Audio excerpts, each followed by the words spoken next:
तो देखो हम लोग चैप्टर शुरू करने जा रहे हैं सॉलिड स्टेट। ये बहुत इंपॉर्टेंट चैप्टर है, एक क्वेश्चन तो एटलीस्ट पक्का ही पक्का है और बहुत आसान सा चैप्टर होता है। थोड़ा बहुत इमेजिनेशन वाली चीज़ें होती है, आपको यहाँ पे सोचना पड़ता है। जैसे आप देखोगे पैकिंग वगैरह सीखोगे, लैटिस वगैरह सीखोगे उसके अंदर, तो रियल लाइफ में हम लोग वो नहीं देखते, इसलिए आपको थोड़ा सोचना पड़ेगा। बहुत छोटी छोटी चीज़ें जिनका ध्यान रखना है। और थियोरेटिकल न्यूमेरिकल दोनों टाइप के क्वेश्चन इस पे आते हैं। इन जनरल थियोरेटिकल क्वेश्चन ही ज़्यादा पूछे जाते हैं। तो बहुत आसान सा चैप्टर है, बहुत ईजी, थोड़ा बहुत याद रखने वाला है, बट वो आपको आसानी से याद हो जाएगा, है ना। चलो शुरू करते हैं। देखो सॉलिड स्टेट से 11th क्लास में आप लोग शायद गैसियस स्टेट तो पढ़ ही चुके हो पहले, है ना। पढ़ते हैं अपन लोग 11th के अंदर। लिक्विड और सॉलिड दोनों 12th में कवर करते हैं। पहले अपन सॉलिड स्टेट पढ़ेंगे, इसके बाद अपन लोग लिक्विड सोल्यूशन पढ़ेंगे, वहाँ पे आपका लिक्विड फेज भी कवर हो जाता है। तो सॉलिड स्टेट में सबसे पहले अगर हम सॉलिड की कैरेक्टरिस्टिक्स की बात करें, जो बचपन में आप लोगों ने पढ़ी हुई है, याद है। सॉलिड्स का डेफिनेट वॉल्यूम होता है, डेफिनेट शेप होता है ना। सॉलिड हार्ड होते हैं, ब्रिटल होते हैं, रिजिड होते हैं, मेलिएबल होते हैं, बहुत सारी प्रॉपर्टीज़ होती हैं। वो सब हम बात नहीं करने वाले हैं। हम लोग बेसिकली सॉलिड्स को दो कैटेगरी के अंदर डिवाइड करने वाले हैं। एक आपके पास होते हैं अमॉर्फस सॉलिड, और दूसरे कौन से होते हैं, क्रिस्टलाइन सॉलिड। ये नाम पहले सुना है आपने कभी, कब सुने थे बताओ। हाँ, कार्बन के दो एलोट्रॉप्स होते हैं, दो टाइप के एलोट्रॉप्स, एक अमॉर्फस और दूसरे क्या होते हैं, क्रिस्टलाइन। याद है कुछ क्रिस्टलाइन एलोट्रॉप्स कौन से होते हैं, डायमंड और ग्रेफाइट और ये होता था बकमिंस्टर फुलरिन। ये सब इसके कौन से एलोट्रॉप्स थे, क्रिस्टलाइन एलोट्रॉप्स। अमॉर्फस याद है, कोल, है ना, lamp black. Coke actually carbon को ही बोलते हैं ग्रेफाइट, तो कोक भी ले लो अमॉर्फस फॉर्म के अंदर, ठीक है। तो ये इसके कौन से फॉर्म होते हैं, अमॉर्फस फॉर्म। तो क्या डिफरेंस होता है दोनों के अंदर, इसके और इसके अंदर क्या डिफरेंस होता है, कुछ याद है। इसकी डेंसिटी ज़्यादा होती है, इसकी क्या होती है, कम। इसकी स्ट्रेंथ भी क्या होती है, ज़्यादा, इसकी क्या होती है, कम।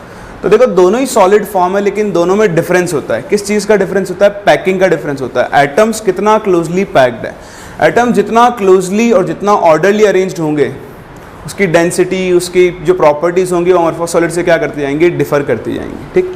तो डिपेंडिंग ऑन कि एटम्स एक दूसरे को कैसे अरेंज कर रहे हैं, जो आपके कॉन्स्टिट्यूएंट पार्टिकल्स है वो कैसे अरेंज हो रहे हैं। हम दो तरह के सॉलिड्स डिफाइन करते हैं, एक अमॉर्फस सॉलिड्स और दूसरे क्रिस्टलाइन सॉलिड्स, ठीक। अगर किसी भी लैटिस या किसी भी सब्सटेंस के अंदर, किसी भी सॉलिड के अंदर पार्टिकल्स का रेगुलर अरेंजमेंट का मतलब क्या है, जैसे ये मान लो एक कांस्टेंट पार्टिकल है ए, तो ए के बाद यहाँ पर आया बी, फिर दोबारा कौन आया, ए, फिर कौन आया, बी, फिर ए। इस तरह से पैटर्न रिपीट होता चले। ए के जस्ट एडजेसेंट पोजीशन पे कौन आएगा, बी, फिर कौन आया, ए, फिर आया बी, ए, बी, ए। इस तरह से अगर अरेंजमेंट चलता रहे, बताओ यहाँ कौन आएगा, ए, बताओ यहाँ कौन आएगा, बी, यहाँ कौन आएगा, ए। तो आपको पता है कि पैटर्न क्या हो रहा है, रिपीट हो रहा है। यही अरेंजमेंट है, तो ये अरेंजमेंट रिपीट होता हुआ चलेगा, इसलिए आपको पता है कि यहाँ पर बी के बाद कौन आने वाला है, ए। वहीं अगर मैं एक अमॉर्फस सॉलिड की बात करूं, तो अमॉर्फस सॉलिड के अंदर क्या होगा, देखो ये ए है, ये बी है।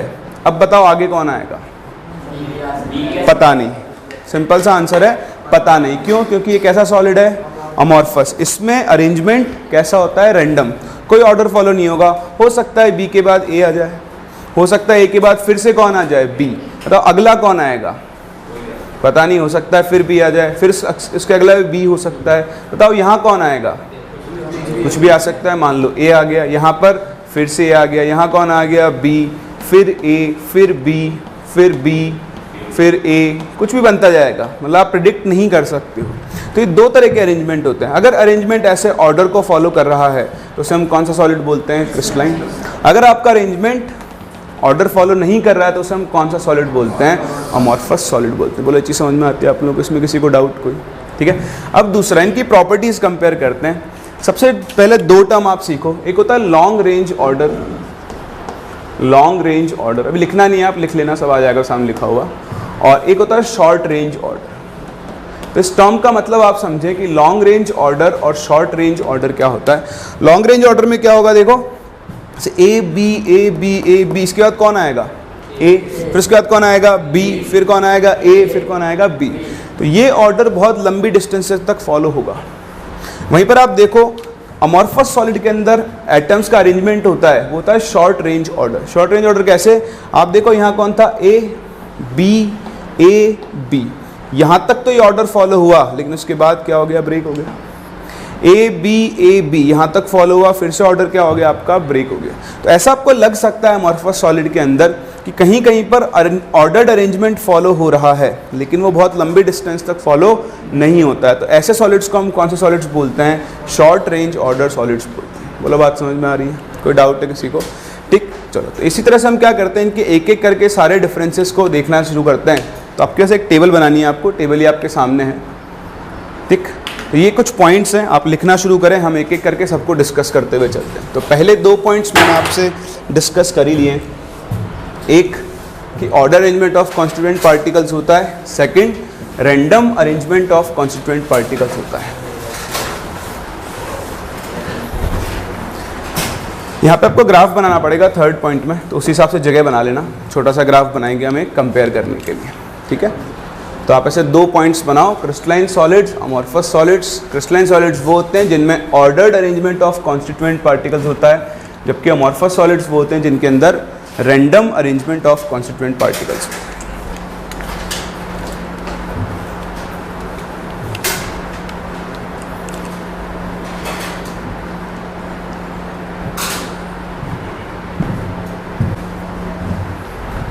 तो देखो ये 2 पॉइंट हमने डिस्कस कर लिए। क्रिस्टलाइन सॉलिड्स के अंदर लॉन्ग रेंज ऑर्डर होता है, that is arrangement repeat itself over the entire solid. जबकि यहाँ पर कैसा ऑर्डर होता है आपका, शॉर्ट रेंज।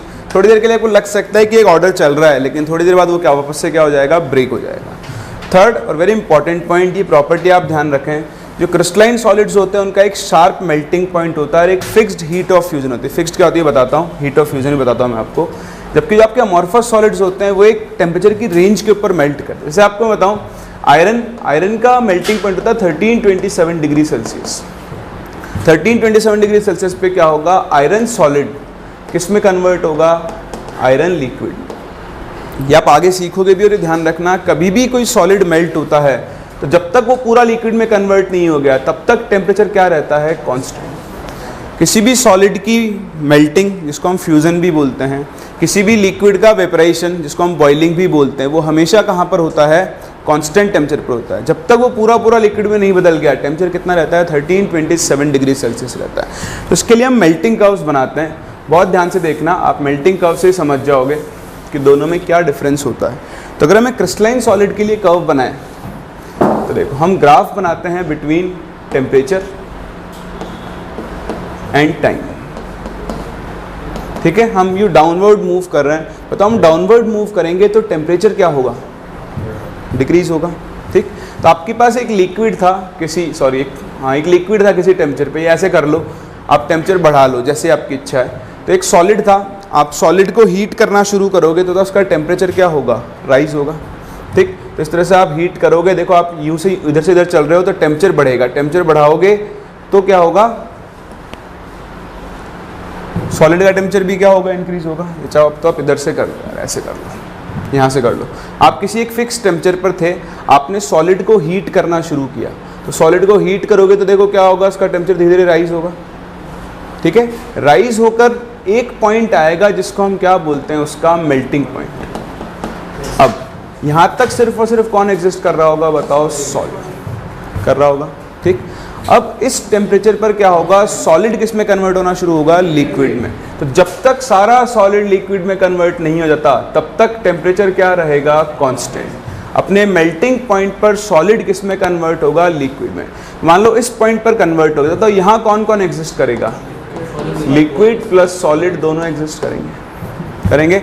और फिर अगर आप इसे हीट करोगे तो फर्दर क्या होगा, लिक्विड का टेम्परेचर राइज होता रहेगा। तो ये होती है क्रिस्टलाइन सॉलिड की प्रॉपर्टी। अगर आप उसे हीट करना शुरू करो तो पहले सॉलिड का टेम्परेचर राइज होगा जब तक वो अपने मेल्टिंग पॉइंट पर नहीं पहुंच जाता है। मेल्टिंग पॉइंट पर क्या होगा, उसी कांस्टेंट टेम्परेचर पर सारा सॉलिड किस में कन्वर्ट होगा, लिक्विड में।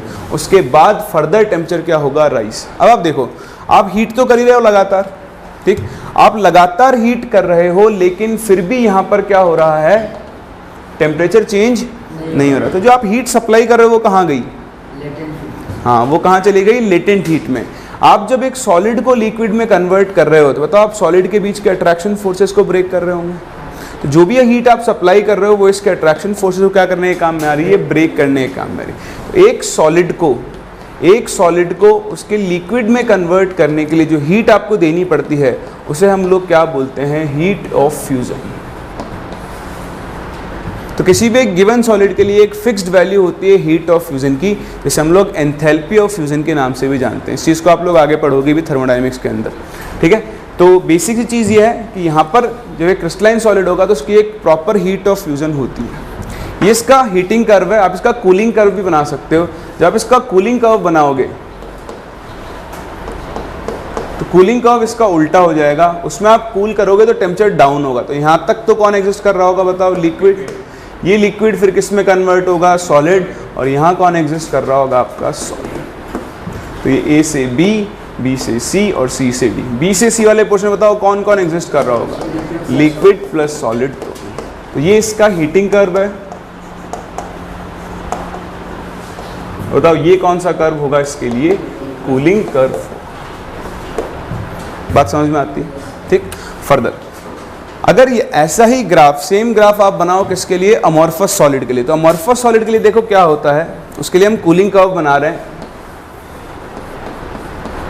तो टेम्परेचर और टाइम के बीच में अगर आप ग्राफ बनाओ तो पहले सिर्फ और सिर्फ लिक्विड होगा, जैसे आप टेम्परेचर डाउन करते जाओगे वो अपने आप धीरे धीरे किसमें कन्वर्ट हो जाएगा, सॉलिड के अंदर। मतलब आपको ऐसा कोई ट्रांजिशन पॉइंट दिखेगा ही नहीं।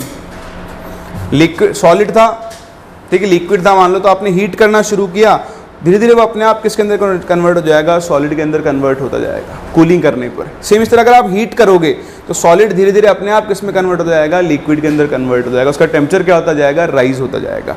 तो जैसे यहाँ पर आपको शार्प मेल्टिंग पॉइंट्स दिख रहे हैं, ये इसका मेल्टिंग पॉइंट दिखा रहा है इस पॉइंट को, तो आपको ऐसा कोई sharp melting point amorphous solid के केस में दिखाई नहीं देगा। जैसे मान लो यहाँ से मेल्ट होना शुरू हुआ, तो यहाँ से जैसे अभी तो ये कूलिंग कर्व है, अगर मैं इसका हीटिंग कर्व बनाऊँ मान लो, तो हीटिंग कर्व मान लो कुछ ऐसा बनता है, ऐसा।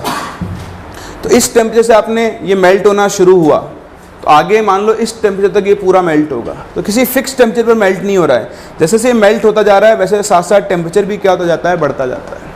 तो ये इस पूरी रेंज पर मान लो 27 डिग्री सेल्सियस से 127 डिग्री सेल्सियस के बीच में क्या हुआ, पूरा मेल्ट हुआ।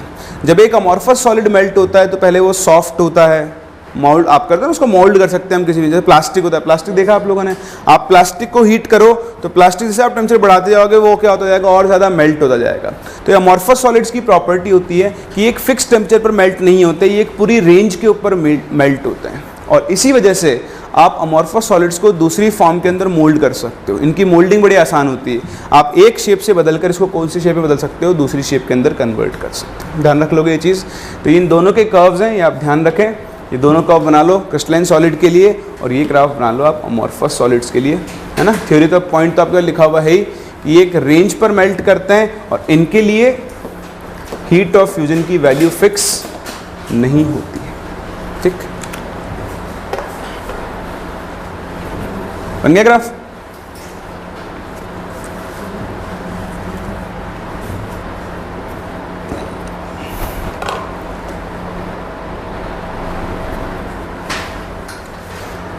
फिर देखो ग्राफ बन गए तो आगे बढ़ते हैं हम लोग।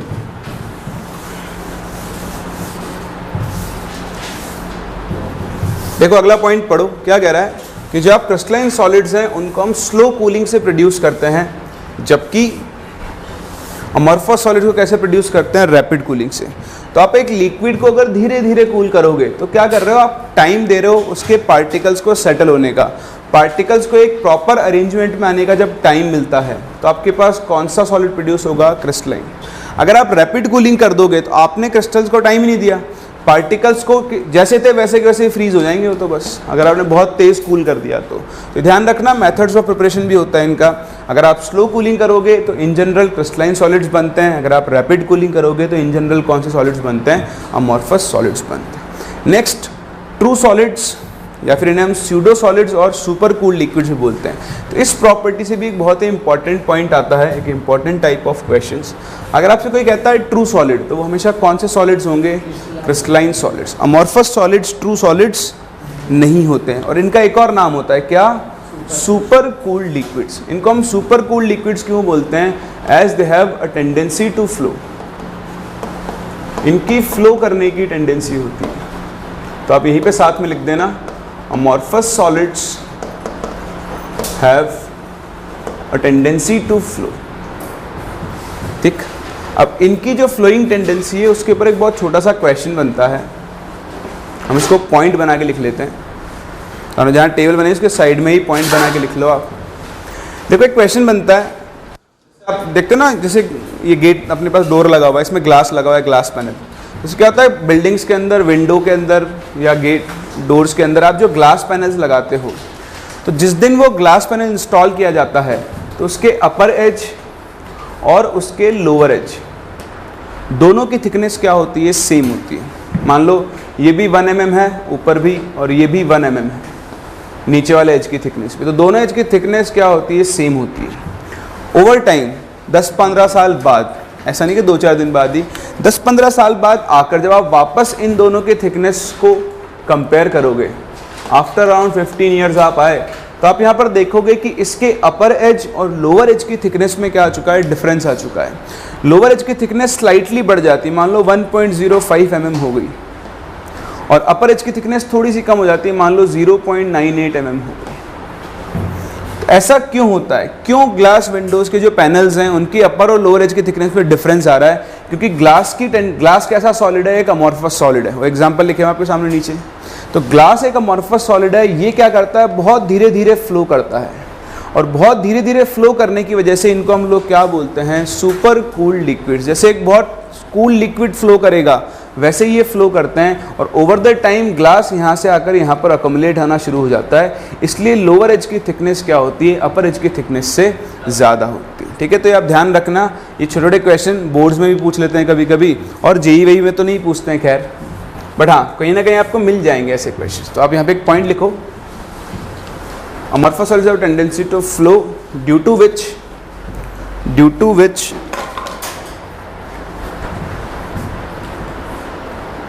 यार चलो लिखा हुआ है सामने पॉइंट, आपके यहीं से लिख लो आप पूरा,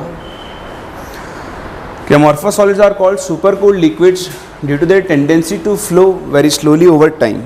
ठीक है, समझा मैंने आपको दिया ही है, और इसी वजह से ग्लास पैनल्स की अपर और लोअर एज की थिकनेस में आपको डिफरेंस दिखाई देगा। अब इसे यहीं से कॉपी कर लो, बोलने की ज़रूरत नहीं है इसमें। अगर सर ये ऐसे चेंज हो तो सेम रखते ऊपर से, पहले से ही ऊपर थोड़ा सा पतला रख, इतना डिफरेंस नहीं आता ना, ऐसा नहीं होगा ना कि निकल के गिर जाएगा, बहुत माइन्यूट से डिफरेंस आता है, बट अगर हम एक्चुअल उसमें बात करें तो डिफरेंस तो आ ही रहा है ना।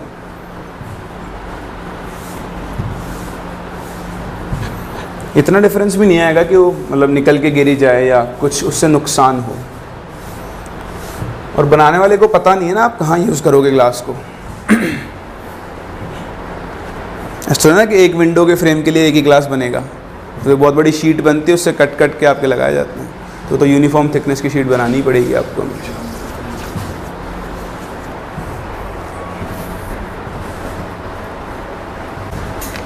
तो देखो उस प्रॉपर्टी के बाद हम मूव करते हैं अपनी अगली प्रॉपर्टी पर। मतलब प्रॉपर्टी क्या है, इनको हमने देख लिया, ट्रू सॉलिड्स हैं, सुपर कूल लिक्विड्स हैं, ये आपके एग्जांपल्स हैं। देखो एक डिफरेंस देखना, क्वार्ट्ज और क्वार्ट्ज ग्लास।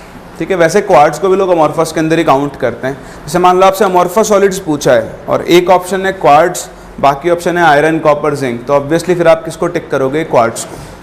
लेकिन अगर एक ऑप्शन है क्वार्ट्ज और एक ऑप्शन है क्वार्ट्ज ग्लास, तो क्वार्ट्ज ग्लास एक्चुअली क्या होता है, अमॉर्फस होता है। ठीक है, तो ये छोटे मोटे एग्जाम्पल है, थोड़े बहुत आपको ध्यान होने चाहिए। ग्लास हो गया, प्लास्टिक, क्वार्ट्ज ग्लास, रबर, ये सब कैसे होते हैं आपके अमॉर्फस सॉलिड्स। उसके अलावा आपने देखा था कोल हो गया, कोक हो गया, लैम्प ब्लैक हो गया, वो सब भी कौन से सॉलिड्स होते हैं, अमॉर्फस सॉलिड्स। तो छोटा सा थियोरेटिकल पार्ट है जो आपको पता होना चाहिए। ठीक, अब इनके अंदर एक बहुत बड़ी इंपॉर्टेंट प्रॉपर्टी होती है जो मैंने यहाँ पे कवर नहीं की है, आप चाहो तो लिख लेना क्योंकि मैं उसका मतलब समझाऊंगा अब आपको। क्रिस्टलाइन सॉलिड्स जो होते हैं वो नेचर में एनआइसोट्रॉपिक होते हैं। कैसे होते हैं, एनाइसोट्रॉपिक, ये एक टर्म होता है एनआइसोट्रॉपिक। और जो आपके अमॉर्फस सॉलिड्स होते हैं वो नेचर में कैसे होते हैं, आइसोट्रॉपिक। तो ये दो चीज़ें अपने को सीखनी है, एनाइसोट्रॉपिक और आइसोट्रॉपिक, ये क्या होते हैं, इनमें क्या डिफरेंस होता है और आपको क्या याद रखना है। तो आप हेडिंग डालें anisotropy and isotropy, anisotropy and isotropy. करें शुरू, चलो बहुत ध्यान से देखना, बहुत आसान है ये। बताओ आइसो का मतलब क्या होता है, केमिस्ट्री में आइसो का मतलब क्या होता है? सेम। तो पहले हम आइसोट्रोपिक की बात करते हैं। आइसोट्रोपिक क्या होता है? जैसे आपके पास एक सॉलिड है, ठीक, ये एक सॉलिड रखा हुआ है, आप इस सॉलिड में इधर से इधर मूव करो, एक इधर से इधर मूव करो, बताओ ये ए से बी एक डायरेक्शन हो गई, ए से सी एक डायरेक्शन हो गई। अगर दो अलग अलग डायरेक्शन पे एक डायरेक्शन में जाने पर फिजिकल प्रॉपर्टीज की वैल्यू सेम आए, किसके वैल्यू सेम आए? फिजिकल प्रॉपर्टी, जैसे रिफ्रैक्टिव इंडेक्स हो गया, जैसे रेजिस्टेंस हो गया, इनकी वैल्यूज अगर सेम आ रही हैं तो ऐसे सॉलिड को हम कैसा सॉलिड बोलते हैं? आइसोट्रोपिक सॉलिड बोलते हैं। मतलब यहाँ पर और यहाँ पर इस सॉलिड का जो रिफ्रैक्टिव इंडेक्स होगा या इसका रेजिस्टेंस होगा, दोनों की वैल्यू क्या आएगी? सेम। वहीं अगर किसी सॉलिड में दो अलग अलग डायरेक्शंस पे मूव करने पर फिजिकल प्रॉपर्टीज की वैल्यूज अलग अलग आए तो फिर हम उसे कौन सा सॉलिड बोलते हैं? अनआइसोट्रोपिक सॉलिड बोलते हैं। इस सॉलिड के लिए इधर का रिफ्रैक्टिव इंडेक्स और इधर का रिफ्रैक्टिव इंडेक्स दोनों क्या आएंगे? अलग अलग आएंगे। आप सोच रहे होंगे ऐसा कैसे हो सकता है, अभी देखते हैं रीजन भी, पर पहले आप टर्म का मतलब समझो। आइसोट्रोपी क्या होती है? दो अलग अलग डायरेक्शन में जाने पर अगर फिजिकल प्रॉपर्टीज की वैल्यू सेम आ रही हैं तो उसको हम क्या बोलते हैं? आइसोट्रोपी। और ऐसे सॉलिड को हम कौन सा सॉलिड बोलते हैं? Isotropic solid. डेफिनेशन अभी लिख लेना, पहले समझ लो। सिमिलरली अगर अलग अलग वैल्यूज आए तो उनको हम क्या बोलते हैं? Anisotropic solid. जो आपके क्रिस्टलाइन सॉलिड्स होते हैं वो नेचर में कैसे होते हैं? अनआइसोट्रोपिक। जबकि जो अमॉर्फस सॉलिड्स होते हैं बताओ वो नेचर में कैसे होते हैं? आइसोट्रोपिक। तो ये आपको ध्यान रखना है कि क्रिस्टलाइन सॉलिड्स अनआइसोट्रोपिक होते हैं और अमॉर्फस सॉलिड्स नेचर में कैसे होते हैं? आइसोट्रोपिक होते हैं। बात आती है क्यों, तो क्यों के लिए आपको अरेंजमेंट पे चलना पड़ेगा। पहले बात करते हैं क्रिस्टलाइन सॉलिड्स की। बताओ क्रिस्टलाइन सॉलिड्स में अरेंजमेंट कैसा होता है? रेगुलर। तो मैं बनाना शुरू करता हूँ। मान लो ये है ए, ठीक, ए के बाद ये है सपोज कुछ बी, फिर कौन आएगा आपका? ठीक, तो इस तरह से आप मेरे साथ साथ ही बनाना शुरू कर दो, टाइम वेस्ट होगा फिर बाद में। ए, फिर कौन आएगा? बी। ठीक है, डेफिनेशन आप बाद में भी लिख सकते हो क्योंकि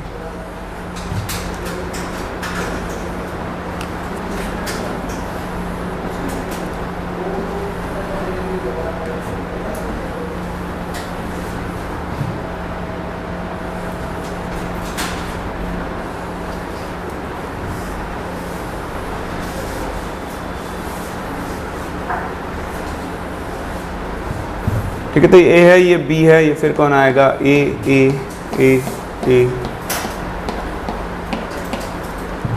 और यहाँ पर आ जाएंगे पास सारे बी एटम्स।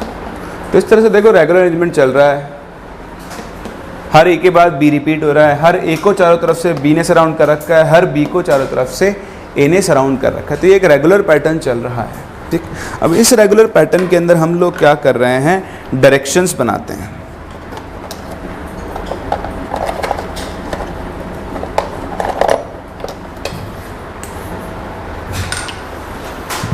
ठीक, तो आप यहां पे देखो, सपोज मेरे पास एक डायरेक्शन तो है ये और एक डायरेक्शन है मेरे पास ये दो अलग अलग डायरेक्शंस हैं, ठीक। अब आप देखो, बताओ इधर इस वाले डायरेक्शन में अरेंजमेंट क्या चल रहा है? बी ए बी, बताओ इसके बाद कौन आएगा? ए, फिर उसके बाद कौन आएगा? बी, ठीक है। बताओ इस डायरेक्शन में अरेंजमेंट क्या चल रहा है? ए, बताओ आगे कौन आएगा? ए, उसके आगे भी कौन आएगा? ए, बोलो आएगा। बताओ इन दोनों डायरेक्शंस में अरेंजमेंट सेम है या अलग अलग है? अलग अलग है। अगर दोनों अरेंजमेंट अलग अलग हैं तो ऑब्वियसली फिजिकल प्रॉपर्टीज की वैल्यूज भी क्या आने वाली है? अलग अलग आने वाली है। तो क्रिस्टलाइन सॉलिड के अंदर क्या होता है? दो अलग अलग डायरेक्शंस के अंदर जो अरेंजमेंट होता है वो भी क्या होता है? अलग अलग होता है। तो डिफरेंट अरेंजमेंट होने की वजह से क्रिस्टलाइन सॉलिड्स के लिए दो अलग अलग डायरेक्शंस में physical properties like refractive index की वैल्यू क्या आएगी? अलग। मेल्टिंग पॉइंट कोई बोल सकते हो क्या आएगा? अलग, क्योंकि अरेंजमेंट क्या है आपका? अलग। रेजिस्टेंस भी क्या आएगा? अलग। लेकिन हमने तो पढ़ा है सॉलिड का रिफ्रैक्टिव इंडेक्स सेम होता है, तो वो एवरेज वैल्यू होती है। उसकी पूरी सरफेस की कौन सी वैल्यू लेकर चलते हैं? हम एवरेज वैल्यू लेकर चलते हैं। अगर आप स्पेसिफिक दो डायरेक्शंस की अलग अलग वैल्यू निकालोगे तो दोनों वैल्यूज क्या आएंगी? अलग अलग। इसी वजह से आपके क्रिस्टलाइन सॉलिड्स कैसे होते हैं? अनआइसोट्रोपिक। कैसे होते हैं? अनआइसोट्रोपिक, क्योंकि इनके लिए दो अलग अलग डायरेक्शन में वैल्यूज क्या आएंगी? अलग अलग आएंगी। वहीं अगर आप अमॉर्फस सॉलिड्स के लिए अरेंजमेंट बनाओ तो आओ फिर से साथ में बनाना शुरू करते हैं, ठीक है। एरो बना लेना, फिर आप, मैं टाइम दे दूंगा आपको। अभी तो आप मेरे साथ साथ ये बनाओ। देखो इधर कौन आएगा, ए। अब बताओ अमॉर्फस सॉलिड में ए के बाद कौन आएगा, तो जो इच्छा है बना दो, तो मैं वापस से यही बना रहा हूँ। फिर मान लो कुछ बी आ गया, फिर से ए आ गया,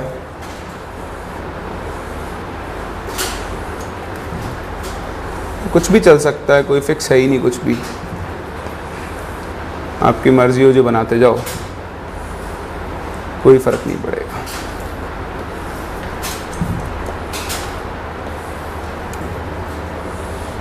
तो इस तरह से ये आपके पास एक अमॉर्फस सॉलिड बना जिसमें random arrangement of constituent particles है।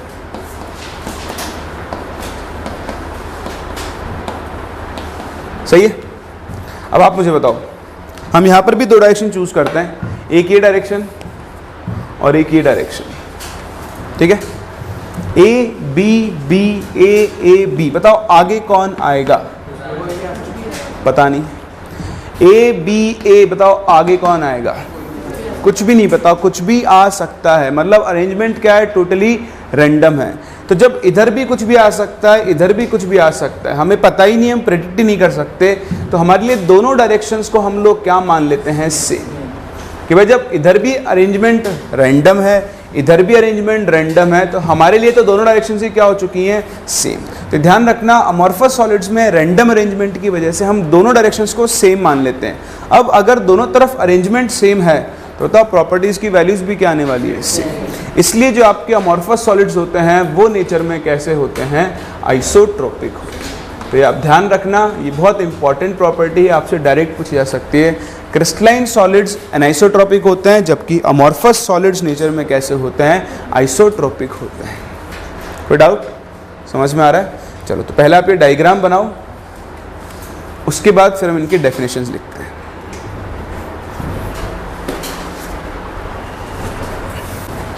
चलो फिर देखो डेफिनेशंस की बात करते हैं। तो सर आपको सिखाया, आप ये डेफिनेशन लिख सकते हो। When the values of physical properties like refractive index हो गया, resistance हो गया, have different values in different directions, तो उसे तो हम लोग कौन सा सॉलिड, कौन सी प्रॉपर्टी बोलते हैं?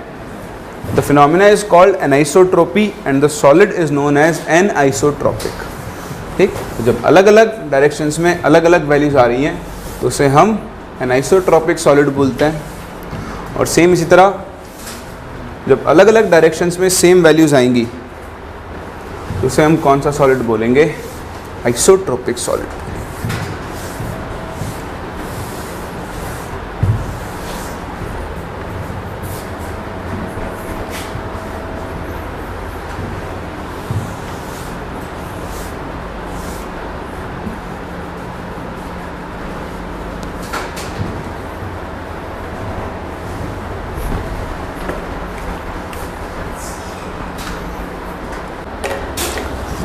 तो देखो एनिसोट्रोपी आइसोट्रोपी सीखने के बाद हम लोग डिस्कस करते हैं नेक्स्ट। ये तो आपको पता ही है, आपको लिखना ही था, पॉइंट नोट डाल के लिख लेना इसको। तो क्या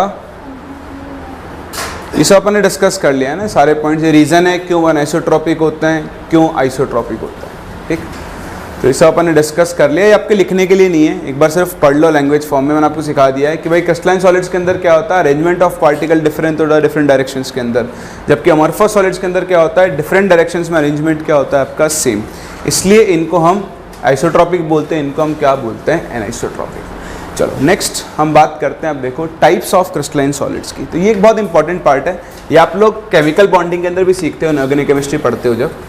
ठीक है, तो टाइप ऑफ क्रिस्टलाइन सॉलिड्स क्या होते हैं, इसके लिए अपन एक छोटा सा चार्ट बनाएंगे।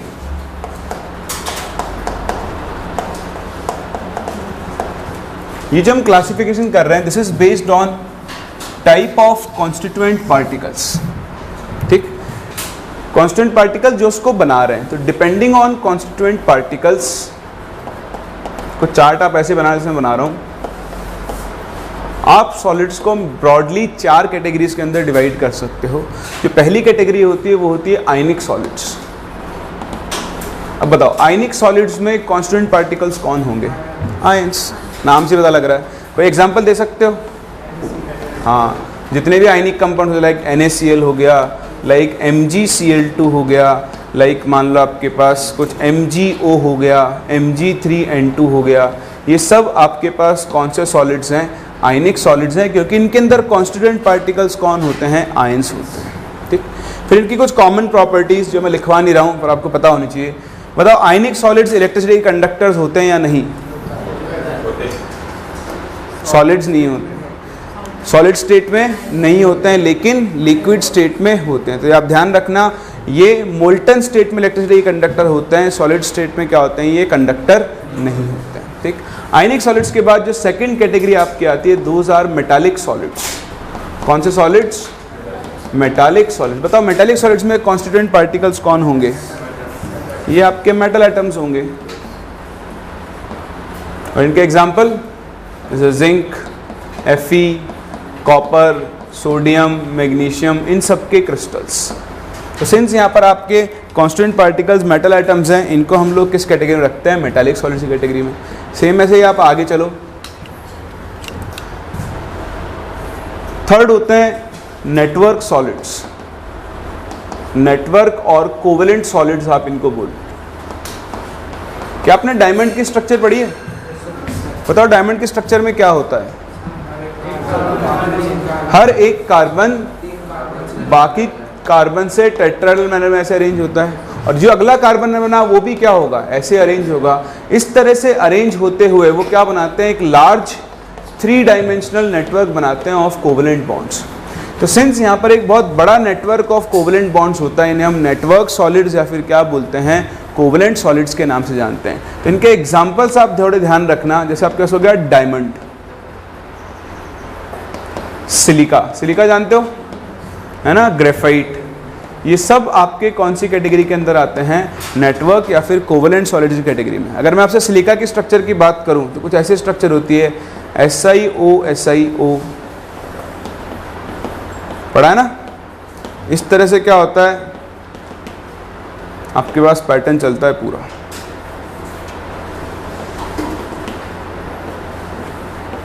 ठीक, इस तरह से एक 3 डायमेंशनल नेटवर्क स्ट्रक्चर बनती है। ये भी आप लोग सब इनऑर्गेनिक के अंदर पढ़ोगे। तो देखो, अगर आयंस कॉन्स्टिट्यूएंट पार्टिकल्स है तो हम आयनिक सॉलिड बोलते हैं, मेटल आइटम्स है तो मेटालिक सॉलिड बोलेंगे, और नेटवर्क सॉलिड्स किनको बोलेंगे? जिनके अंदर 3 dimensional network of covalent bonds होगा। फोर्थ जो कैटेगरी है वो again very important, these are called molecular solids. कौन से सॉलिड्स बोलते हैं हम इनको? Molecular solids. क्यों बोल रहे हैं बताओ मॉलिक्यूलर सॉलिड्स? क्योंकि इनके कॉन्स्टेंट पार्टिकल्स कौन है? तो पहली बात, इसके कॉन्स्टेंट पार्टिकल्स कौन होते हैं? मॉलिक्यूल्स होते हैं। कोई एग्जांपल बता सकता है मुझे मॉलिक्यूलर सॉलिड का? सोचो, सॉलिड फॉर्म में कोई मॉलिक्यूल। आइस, ड्राई आइस सुना है? Dry ice, what is dry ice? Solid CO2 को हम लोग क्या बोलते हैं? Dry ice. तो सॉलिड CO2 बोल रहे हैं तो बताओ उसका कांस्टेंट पार्टिकल कौन है? CO2 molecule. तो उसको भी हम कौन सी कैटेगरी के अंदर रखेंगे? Molecular solids. अभी मॉलिक्यूलर सॉलिड्स को हम फर्दर 3 और टाइप्स में डिवाइड कर सकते हैं depending on type of bonds. जैसे आपने बोला आइस, बताओ जब आइस की स्ट्रक्चर बनती है तो हमने केमिकल बॉन्डिंग में सीखा है ना ये, बताओ आइस के मॉलिक्यूल्स के बीच में क्या बनते हैं? वाटर मॉलिक्यूल्स के बीच में क्या बनते हैं? हाइड्रोजन बॉन्ड बनते हैं। पढ़ा है ना ऐसा? ऐसे सॉलिड्स को हम कौन से सॉलिड्स बोलते हैं? Hydrogen bonded solids. इसका एग्जांपल हो गया जैसे आइस। समझ में आ रहा है? ऐसे ही आपके पास दूसरे होते हैं पोलर सॉलिड्स, और थर्ड होते हैं आपके पास नॉन पोलर सॉलिड्स। तो नॉन पोलर सॉलिड्स में से आ गया आपके पास आयोडीन आ गया, CO2 आ गया। पोलर सॉलिड्स के अंदर आ गया जैसे सॉलिड सॉलिड SO2। ठीक, तो ये सब आने के लिए आपको थोड़ी सी केमिकल बॉन्डिंग आनी चाहिए। देखो CO2 का स्ट्रक्चर याद है आपको? C double bond O, C double bond O। ठीक है, इसका डाइपोल इधर जाता है, इसका डाइपोल इधर जाता है, दोनों का डाइपोल कैंसिल करता है। ये कैसा सॉलिड है? एक नॉन पोलर सॉलिड है, क्योंकि इसका जो कॉन्स्टिट्यूएंट है वो खुद कैसा है? Non polar. तो ये नॉन पोलर सॉलिड्स हैं। क्या आप मुझे बता सकते हो कि दो नॉन पोलर चीज़ों के बीच में, दो नॉन पोलर मॉलिक्यूल्स में कौन से फोर्स काम करते हैं? वेरी गुड, उसमें कौन से फोर्स काम करते हैं? लंदन डिस्पर्सन फोर्सेस, जिन्हें हम इंस्टेंटेनियस डाइपोल इंटरेक्शन भी बोलते हैं। पढ़ा है या नहीं पढ़ा है? पढ़ा है? इसमें क्या होता है, जैसे CO2 मॉलिक्यूल है, ठीक है, थोड़ा आइडिया देता हूँ, कोई काम में आती है आपकी चीज़ें, आपको पहचानना आना चाहिए। तो अभी क्या है, CO2 मॉलिक्यूल एज सच पूरा न्यूट्रल है, नॉन पोलर है, लेकिन इनमें क्या होता है, इलेक्ट्रॉन भागते रहते हैं इधर से उधर, इधर से उधर, इधर से उधर।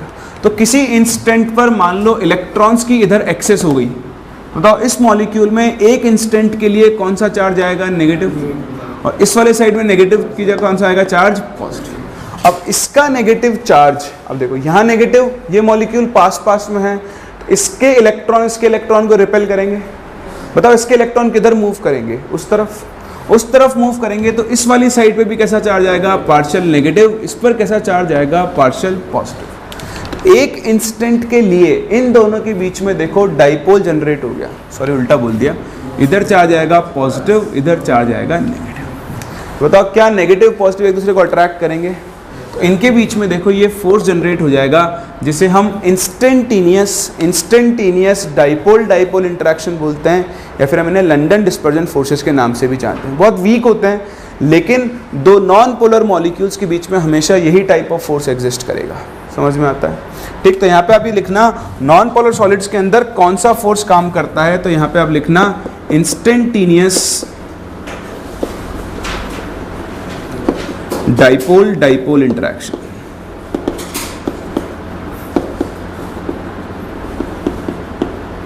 या फिर आप इन्हें लंदन डिस्पर्सन फोर्सेस भी बोलते हो।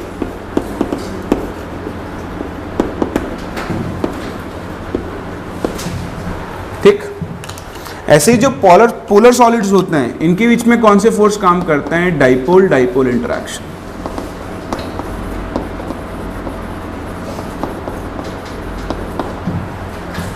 तो आपको मॉलिक्यूल का फॉर्मूला देखकर पहचानना आना चाहिए कि वो कौन सा सॉलिड्स हैं। जो आपको मैंने प्रॉब्लम शीट दी है DPP अपनी 1, उसके अंदर इस टाइप के क्वेश्चंस हैं, आपको ऑप्शन में ढूंढना होगा कि कौन से सॉलिड के अंदर कौन से फोर्स काम कर रहे हैं। तो आज के लेक्चर के साथ आपको जो DPP मिली है उसको आप आज ही कंप्लीट करें, ठीक है, तभी आपको ये लेक्चर, ये थ्योरेटिकल लेक्चर है, ऐसे याद नहीं होते हैं, जब तक इन पर क्वेश्चन नहीं करोगे तब तक आपको ये याद भी नहीं होने वाले, ठीक है। तो याद करवाने का काम मेरा है, अभी तो आप लिखते हुए चलो, कॉपी करो, फिर इसमें हम और आगे बातें करते हैं।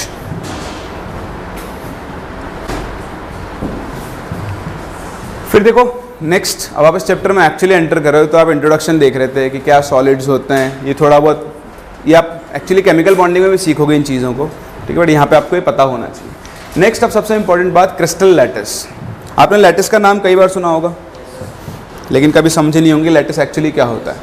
देखो, लैटिस इज बेसिकली अरेंजमेंट। आप क्या करो, ये आपके पास एक 3 डायमेंशनल स्पेस है, इस स्पेस के अंदर आप कुछ पॉइंट्स को अरेंज करो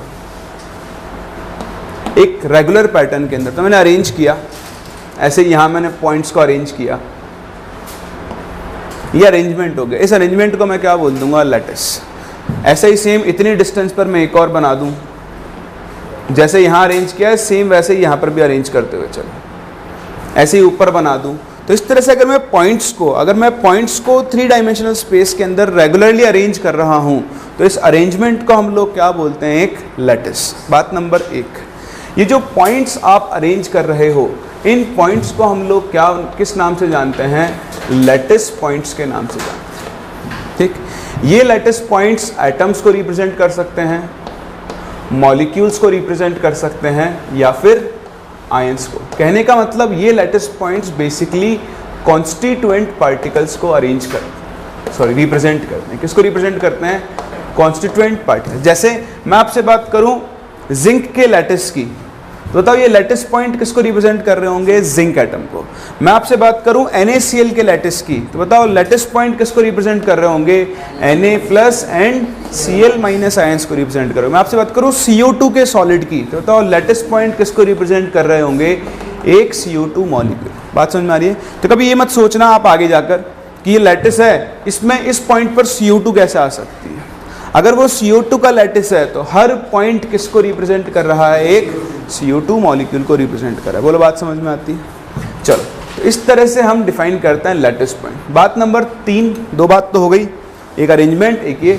अगर आप इन पॉइंट्स को स्ट्रेट लाइन से जोड़ना शुरू कर दो, तो जो स्ट्रक्चर बन के आती है वो आपको उस लैटिस की ज्योमेट्री देगी, ठीक। जैसे ये आया,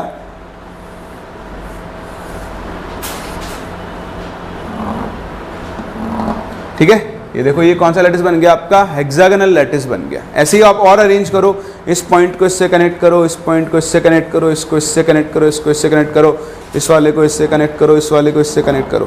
तो ये जो आपके पास स्ट्रक्चर बन रही है ये बेसिकली इस लैटिस की ज्योमेट्री को डिनोट कर रही है। तो पॉइंट्स को स्ट्रेट लाइन से कनेक्ट करने पर जो स्ट्रक्चर बन के आती है उसे आप क्या बोलते हो, ज्योमेट्री ऑफ लैटिस बन रहा हो। सिंस यहाँ एक हेक्सागन बन रहा है, इसे हम कौन सा लैटिस बोलेंगे, हेक्सागोनल लैटिस। अगर यहीं पर एक क्यूब बन जाता तो उसे हम कौन सा लैटिस बोलते, क्यूबिक लैटिस बोलते। बात समझ में आ रही है? तो बताओ लैटिस क्या होता है, simple arrangement of points. Points को हम लोग किस नाम से जानते हैं, लैटिस पॉइंट्स। लैटिस पॉइंट्स किसको रिप्रेजेंट करते हैं, कॉन्स्टिट्यूएंट पार्टिकल्स को। एटम है तो एटम्स को, मॉलिक्यूल है तो मॉलिक्यूल्स को, और आयंस हैं तो आयंस को। तो सबसे पहले आप लिखो एक क्रिस्टल लैटिस की डेफिनेशन, कि क्रिस्टल लैटिस की डेफिनेशन क्या होती है। तो आपके सामने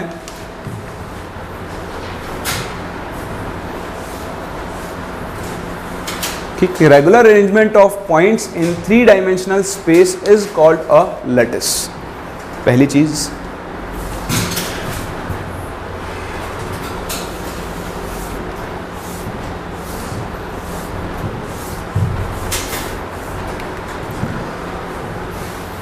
बात number 2, these points are called lattice points and represent constituent particles। ये पार्टिकल्स एटम्स हो सकते हैं, मॉलिक्यूल्स हो सकते हैं, या फिर आयंस हो सकते हैं। Third, the geometry of the lattice is brought out by joining lattice points together by straight lines। तो आप चाहो तो ये एग्जाम्पल भी लिख सकते हो, this will be the example of a hexagonal lattice।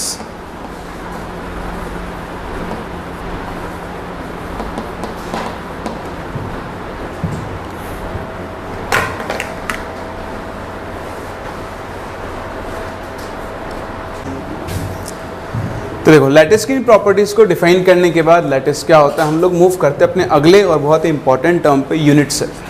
देखो यूनिट सेल क्या होती है, बहुत आसान है। अगर आप इसकी डेफिनेशन की बात करो कि किसी भी क्रिस्टल की वो सबसे छोटी यूनिट जिसको बार बार रिपीट करने पर पूरा लैटिस जनरेट हो जाए उसे हम लोग क्या बोलते हैं, उसका unit cell.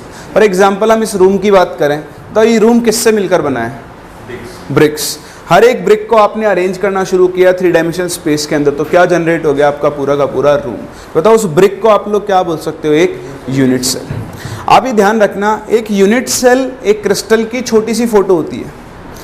Unit cell crystal और यूनिट सेल दोनों दिखने में क्या होंगे, एग्जैक्ट एक जैसे, लेकिन क्रिस्टल बहुत बड़ा होगा और यूनिट सेल क्या होगा, बहुत छोटा होगा। तो मैं आपको एग्जाम्पल दूँ, जब तक मैं एग्जाम्पल बनाता हूँ तब तक आप इसकी डेफिनेशन लिख लें कि the smallest portion of the crystal lattice which on repeating in 3D generates the entire crystal and it is referred as the smallest picture of the lattice। ठीक है, तो मेरी ड्राइंग ऐसे तो इतनी अच्छी नहीं है, इसलिए मैं थोड़ी कोशिश ही कर सकता हूँ।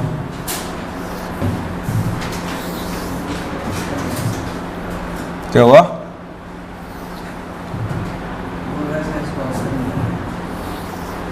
क्या करो, ऑस्कर मिला हुआ ड्राइंग में।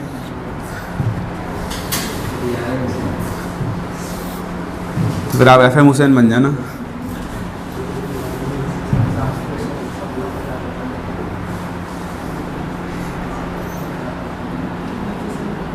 क्योंकि जैसे एक परफेक्ट क्यूब नहीं है, कोई बात नहीं, क्यूबिक लैटिस भी नहीं है, ये क्यूबॉइड है ना। जैसे मान लो ये एक लैटिस है, अब मैं क्या करूं, इस लैटिस के टुकड़े करना शुरू करता हूं। ठीक, लिख लिया आप लोगों ने? तो एक बार देखो, इस पॉइंट से इसको काटते हैं हम लोग, है ना, 2 टुकड़े करते हैं इसके प्रॉपर।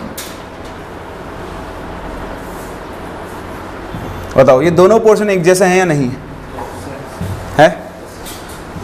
तो इसके टुकड़े और करते हैं।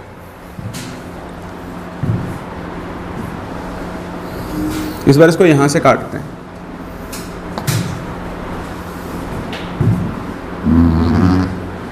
बताओ चारों टुकड़े सेम है या नहीं हैं? फिर इसके और टुकड़े करो, इस बार यहां से करते हैं।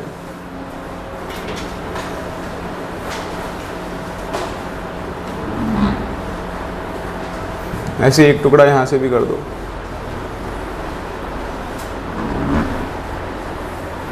बताओ जितने टुकड़े किए वो सबके सब सेम है या नहीं है? फिर आप चाहो तो और टुकड़े कर लो, एक टुकड़ा यहाँ से करो,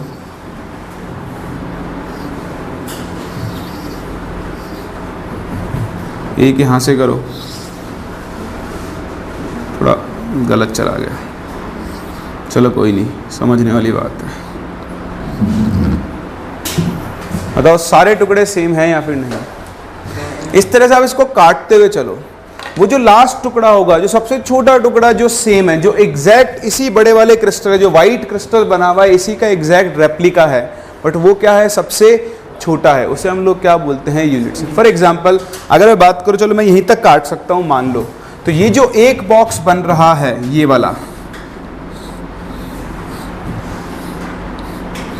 this will be my unit cell, और इसको मैं बार बार अगर अरेंज करना शुरू कर दूं तो मेरे पास क्या बन जाएगा, एंटायर लैटिस। तो ये आप ध्यान रखना, आगे चल के हम अभी यूनिट सेल के टाइप्स पढ़ेंगे। कभी भी आपसे बोला ना यूनिट सेल, तो यूनिट सेल कभी भी अकेला नहीं होता है, उसके चारों तरफ क्या होते हैं, एग्जैक्ट वैसे के वैसे ही क्या होते हैं, यूनिट सेल। जब हम स्टडी कर रहे हैं तो हम क्रिस्टल को स्टडी करते हैं, तो कभी भी यूनिट सेल अकेला नहीं होगा, उसके इधर भी यूनिट सेल होगा, इधर भी होगा, आगे भी होगा, पीछे, ऊपर, नीचे, हर तरफ क्या प्रेजेंट होंगे, यूनिट सेल्स प्रेजेंट। बताओ डिफरेंस समझ में आता है यूनिट सेल और लैटिस के अंदर? यूनिट सेल को बार बार रिपीट करने पर क्या बनता है आपका, लैटिस। दिखने में यूनिट सेल और लैटिस दोनों क्या होते हैं, एक जैसे होते हैं। ठीक, चलो इतना सीखने के बाद, ये डायग्राम आपकी इच्छा है बनाना चाहते हो ना, कोई ज़रूरी नहीं है, ठीक है, ये आपको एनसीईआरटी में मिल जाएगा, कहीं पर भी मिल जाएगा डायग्राम, तो समझाने के लिए आपको कि इस तरह से हम क्रिस्टल, लैटिस और यूनिट सेल को डिफर करते हैं। इसके बाद जो सबसे इंपॉर्टेंट चीज़ है, that is characteristics of unit cell. एक यूनिट सेल को हम कैरेक्टराइज कैसे करते हैं, तो ध्यान देना। जैसे मैं क्यूबिक यूनिट सेल का एग्जाम्पल लेता हूँ, मेरे पास ये एक यूनिट सेल है दोबारा से, ठीक है, चलो मैं क्या आपको यहीं दिखा देता हूँ मैं। ये देखो, ये एक यूनिट सेल है, बनाने में टाइम लगेगा। ये क्यूबिक यूनिट सेल मान लिया हम लोगों ने। तो यहाँ पर तीन चीज़ें हैं, ये है एक्स एक्सिस, ये है आपकी वाई एक्सिस, और ये है आपकी जेड एक्सिस। ठीक, तो तीन चीज़ें होती हैं, ओवरऑल 6 चीज़ें होती हैं। एक तो होते हैं edges, edge A, edge B और एज सी। किसी भी यूनिट सेल को कैरेक्टराइज करने के लिए, बताने के लिए कि कौन सा यूनिट सेल है, आपको तीन चीज़ें पता होना चाहिए, एक ए, एक बी और एक सी। तो इनको तो हम क्या बोलते हैं, एजेस। सेकंड होता है इंटरफेशियल एंगल्स। तो ऑर्डर ध्यान रखना, ए और बी के बीच के एंगल को हम क्या बोलते हैं, गामा। बी और सी के बीच का एंगल क्या होता है, अल्फा। और सी और ए के बीच का एंगल क्या होता है, बीटा। ये थोड़ा डिफरेंट है, बट ये ऐसे ही होता है, ये पैटर्न है इसका।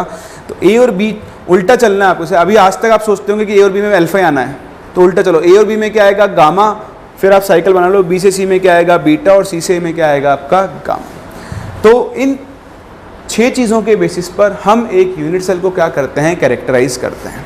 तो अभी मैं आपको इसको एक्सप्लेन नहीं कर पाऊंगा, क्योंकि अभी हम थोड़ा सा आगे चल के क्रिस्टल सिस्टम पढ़ेंगे, वहाँ आपके ये काम में आएगा। तो अभी आप सिर्फ डायग्राम बना सकते हो, एजेस और इंटरफेशियल एंगल्स, ये 6 चीज़ों से हम क्या करते हैं, एक यूनिट सेल को कैरेक्टराइज करते हैं। जैसे मान लो एक यूनिट सेल है क्यूबिक, तो क्यूबिक के लिए सारे एजेस क्या होंगे, सेम, क्यूब के सारे साइड सेम होते हैं। और ये जो तीनों एंगल्स होंगे, वो तीनों एंगल कितने होंगे, 90 डिग्री। तो अगर ऐसा हुआ तो ये कैसा यूनिट सेल होगा, क्यूबिक। जैसे हेक्सागन, हेक्सागन में क्या होगा, 2 एजेस तो सेम होंगे, लेकिन तीसरा सेम नहीं होगा, है ना। ऊपर नीचे 2 हेक्सागन बनेंगे, उनको कनेक्ट करोगे ऐसे, तो ये वाला एज, ये वाला एज, ये वाला एज तो सेम होगा, लेकिन ये वाला एज क्या होगा, अलग होगा। 2 एंगल्स अंदर के 90 डिग्री होंगे, ये वाला एंगल्स, लेकिन एक एंगल कितना होगा, 120 डिग्री होगा। तो जैसे जैसे एजेस की वैल्यू और एंगल्स की वैल्यू बदलेगी, वैसे वैसे यूनिट सेल का टाइप भी क्या होता है, बदलता है। तो अपन आगे कवर करेंगे, अभी तो आप सिर्फ इतना सा लिख के छोड़ दो कि हम एक यूनिट सेल को 6 चीज़ों से कैरेक्टराइज करते हैं। एक उसकी एजेस, और दूसरा उसके इंटरफेशियल एंगल्स। ठीक है, ये एक्स वाई जेड बना लेना।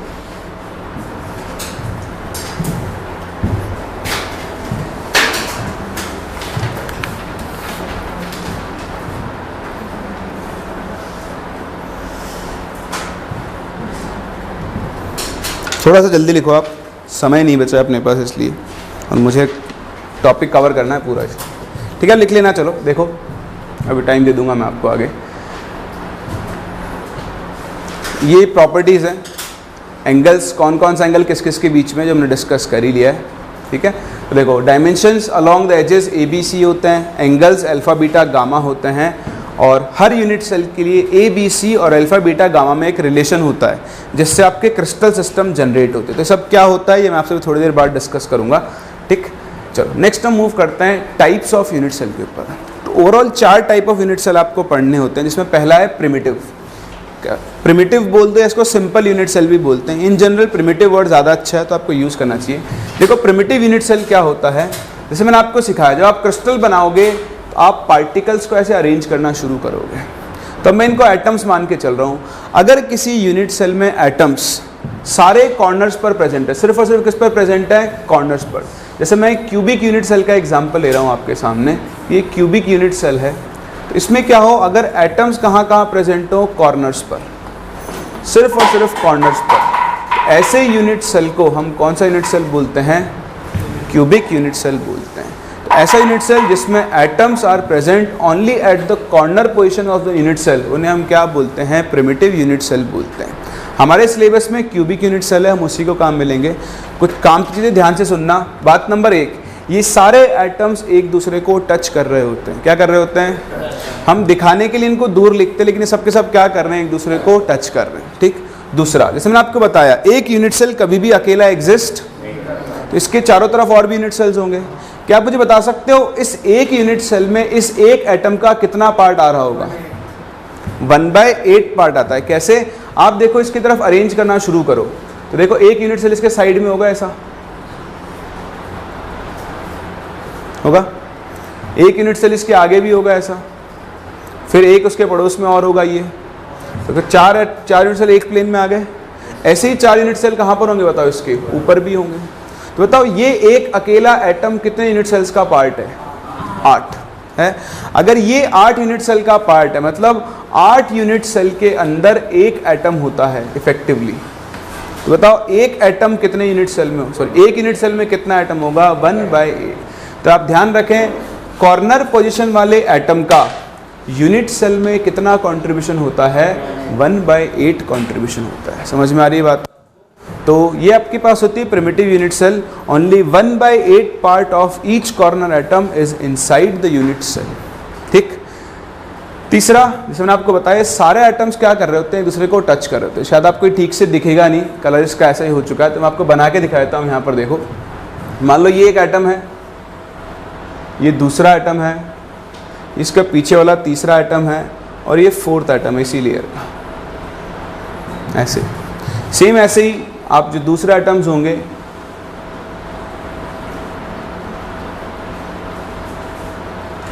तो आप इन सारे एटम्स के सेंटर को मैच करो। देखो इसका सेंटर, इसका सेंटर, इसका सेंटर, इसका सेंटर, ऐसे आप इसका सेंटर मैच करो, और जैसे इन सबको कनेक्ट करोगे, बताओ यहाँ पर क्या बन चुका है, तो इस तरह से ये सारे एटम्स एक दूसरे को क्या कर रहे होंगे, टच कर रहे होंगे। तो अगर एटम सिर्फ और सिर्फ कॉर्नर्स पर प्रेजेंट है, तो ऐसे यूनिट सेल को हम कौन सा यूनिट सेल बोलते हैं, सिंपल क्यूबिक, या सॉरी इसको सिंपल क्यूबिक भी बोल सकते हैं हम, या फिर हम क्या बोलते हैं, प्रिमिटिव यूनिट सेल बोलते हैं। बोलो समझ में आता है। फिर मूव करते हैं सेकेंड टाइप के ऊपर। सेकेंड होते हैं सेंटर्ड यूनिट सेल। तो इनमें क्या होगा, कॉर्नर वाले एटम्स तो होंगे ही होंगे, उसके साथ एटम्स और भी कहीं पर प्रेजेंट होते हैं। ठीक, तो देखो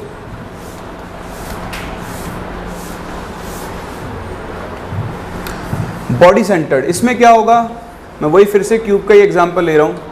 बताओ एटम्स कहाँ प्रेजेंट होंगे, कॉर्नर्स पर तो होंगे ही होंगे, ठीक है ना, कॉर्नर्स पर तो एटम्स होंगे ही होंगे। बताओ कॉर्नर्स के साथ साथ और कहाँ प्रेजेंट होंगे, बॉडी के सेंटर पे, यानी इस क्यूब के सेंटर पे भी प्रेजेंट होंगे। ठीक, तो आप देखो इनको कनेक्ट करो सबको, मतलब कनेक्ट क्या करना है दिखा रहा हूँ मैं आपको टोटल, कि एक बॉडी सेंटर पर आपका एटम है और बाकी एटम्स कहाँ पर प्रेजेंट है, कॉर्नर्स पर प्रेजेंट है। बताओ कॉर्नर वाला कितना कंट्रीब्यूट करेगा, 1/8। बताओ ये जो अंदर है ये कितना कंट्रीब्यूट करेगा।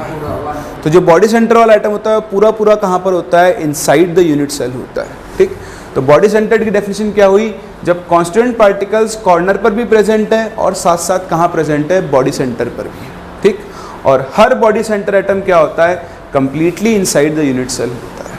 क्लियर है। तो प्रिमिटिव में क्या था, एटम सिर्फ कहाँ पर थे, कॉर्नर पे। बॉडी सेंटर में कहाँ पर है, कॉर्नर पर तो है ही, साथ में कहाँ पर है, बॉडी सेंटर। ठीक, चलो ऐसे आपकी नेक्स्ट ईयर्स का एग्जाम्पल है।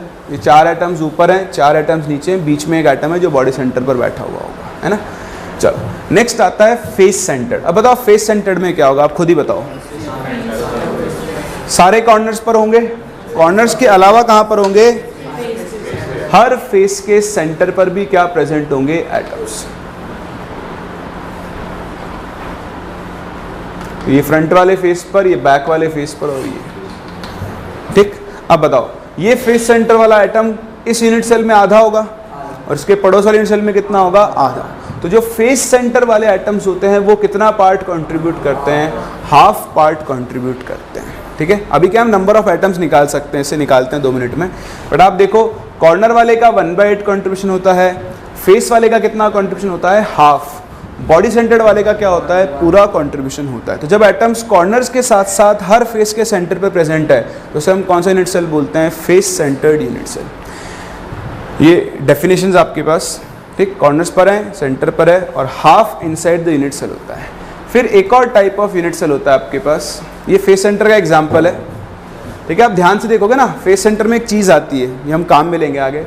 देखो अभी जो आपने एक सिंपल प्रिमिटिव यूनिट सेल देखा था उसमें दोनों एटम्स टच कर रहे थे, देखो फेस सेंटर में दोनों टच, क्यों, क्योंकि इनके बीच में एक एटम आके फंस गया है, समझ रहे हो। ये चीज़ मैं आगे काम में लूँगा जब फेस सेंटर को हम एनालाइज करेंगे तब, ठीक। अभी तो छोड़ दो इसको, यहाँ कुछ होता है सिखाऊंगा वो भी मैं आपको। नेक्स्ट है एंड सेंटर्ड। अब देखो डिफरेंस है, एंड सेंटर में क्या होता है, कॉर्नर्स पर एटम्स होंगे लेकिन सिर्फ कोई 2 अपोजिट फेसेस पर एटम्स होंगे, सिर्फ 2 पर, बाकी जगह एटम्स प्रेजेंट नहीं होंगे। तो जब एटम्स कॉर्नर पर हो और कोई भी 2 अपोजिट फेसेस पर हो तो उसे हम कौन सा यूनिट सेल बोलते हैं, एंड सेंटर्ड यूनिट सेल बोलते हैं। So when constituent particles are present at corner as well as at the center of any 2 opposite faces, उसे हम कौन सा बोलेंगे, एंड सेंटर्ड यूनिट सेल। अब आप सीखो कुछ काम की चीज़ें। यहाँ पर काम की चीज़ें क्या हैं, देखो जैसे मैं आपसे बात करूँ सिंपल क्यूबिक, इसको हम अभी आगे भी करेंगे जब हम एनालाइज करेंगे, बट अभी थोड़ा काम में आएगा अपने। तो ये atom corner corner corner corner, बताओ हर कॉर्नर एटम कितना कंट्रीब्यूट कर रहा है, 1/8। बताओ इसमें कितने कॉर्नर एटम्स हैं, तो बताओ अगर एक एटम 1/8 कंट्रीब्यूट कर रहा है, टोटल कॉर्नर्स 8 हैं, तो इस यूनिट सेल में इफेक्टिवली कितना एटम होगा। अगर मैं बात करूं बॉडी सेंटर, तो बॉडी सेंटर में एक एटम और बॉडी सेंटर पे आ जाएगा। बताओ बॉडी सेंटर में इफेक्टिव एटम कितने होंगे, होगा। बताओ फेस सेंटर में कितने होंगे, तो फेस सेंटर में 1/8 × 8 कॉर्नर प्लस हर फेस सेंटर का एटम कितना कंट्रीब्यूट करता है, हाफ, और टोटल कितने फेसेस होते हैं, 6। कितना आ जाएगा, बोले इस तरह से हम नंबर ऑफ एटम्स निकाल सकते हैं। अगर आप यहाँ से नंबर ऑफ एटम्स निकाल सकते हो तो इस पर एक टाइप ऑफ क्वेश्चंस बनते हैं, वो आपको अपनी डीपीपी में मिलेंगे। देखो क्या है क्वेश्चन, बहुत आसान होते हैं, ये सबसे आसान क्वेश्चन होते हैं और ये पूछे जाते हैं। क्वेश्चन क्या होता है, एक सॉलिड है, ए और बी से मिलकर बन रहा है। ए सारी कॉर्नर पोजीशंस ऑक्यूपाई कर रहा है और बी हर फेस के सेंटर पर है, सारी फेस सेंटर पोजीशन ऑक्यूपाई कर रहा है। तो मैं सिंपलेस्ट फॉर्म करवा रहा हूँ, आप लोगों को थोड़ा घुमा के पूछेगा क्वेश्चन के अंदर, तो आप ट्राई करना। अब बताओ अगर सारे एटम्स कॉर्नर पर हैं तो ए का नंबर कितना आएगा, 1। 8 × 1/8 आएगा ना। सारे एटम्स कॉर्नर पर हैं तो 8 × 1/8। बताओ बी एटम्स कहाँ पर है, फेस है, तो बी का नंबर कितना आएगा, हाफ × 6 फेसेस। मान लो ऐसा बोल देता कि बी एटम्स हर ऑल्टरनेट फेस के सेंटर पर है। बताओ टोटल फेसेस कितने होते हैं, 6। ऑल्टरनेट पर तो कितने पर होगा, 3, तो हाफ × 3। बताओ बी का नंबर कितना आ जाएगा, 3/2। A1 B 3/2। बताओ कंपाउंड का फॉर्मूला क्या बनेगा, A2B3। क्या भाई, आपके पास टोटल कितने फेसेस हैं यहाँ पर, 6। वो ऑल्टरनेट फेस को ऑक्यूपाई कर रहा है, इसको करेगा, इसको नहीं करेगा, इसको करेगा, इसको नहीं करेगा, उसके पीछे वाले को कर देगा। मतलब इस तरह 6 में से सिर्फ 3 ही फेसेस पर एटम्स होंगे, तो हर एटम हाफ कंट्रीब्यूट करता है। कितने फेसेस पर एटम है, सिर्फ 3 फेसेस पर एटम है। तो b की वैल्यू कितनी बन जाएगी 3/2, कंपाउंड का फॉर्मूला क्या बन जाएगा A2B3। बोलो इस टाइप के क्वेश्चंस कर सकते हो, ठीक है। तो एक टाइप के क्वेश्चन तो आपको ये मिलेंगे। और लास्ट एक छोटी सी चीज़ है जो आपको ध्यान देनी है, ठीक। ये तो कंट्रीब्यूशन जो मैंने आपको सिखाया वो है कि कॉर्नर वाला 1/8 कंट्रीब्यूट करता है, फेस वाला हाफ कंट्रीब्यूट करता है, एज वाला कितना कंट्रीब्यूट करता है 1/4, और बॉडी सेंटर वाला क्या होता है completely inside the unit cell होता है। लास्ट आपको एक चीज़ और सीखनी है, तो देखो ब्रेवियस लैटिसेस। अब देखो ब्रेवियस लैटिसेस क्या होते हैं ये आपके लिए जानना ज़रूरी है। यहाँ पर एक टेबल बनेगी लैटिसेस की, वो टेबल भी आपको याद रखनी है, उसके ऊपर कई बार जी के अंदर क्वेश्चंस पूछे जाते हैं, ठीक। तो सबसे पहले बात करते हैं ब्रेवियस लैटिसेस क्या होते हैं। देखो हम लोगों ने बात की यूनिट सेल के बारे में। किसी भी यूनिट सेल के जो मेन कैरेक्टरिस्टिक होते हैं वो होते हैं उसकी एज लेंथ और होते हैं उसके इंटरफेशियल एंगल्स, ठीक। ये हम लोगों ने डिस्कस कर ही लिया है। तो ऑन द बेसिस ऑफ जो आपके पास देखो ना यूनिट सेल बनाया था,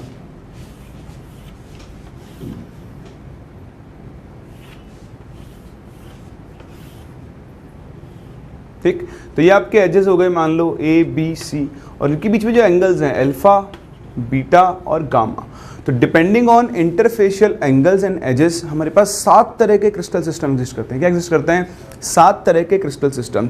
और जो हमने 4 टाइप ऑफ यूनिट सेल पढ़े हैं, simple cubic that is primitive, body centred, face centred and and centred, ठीक।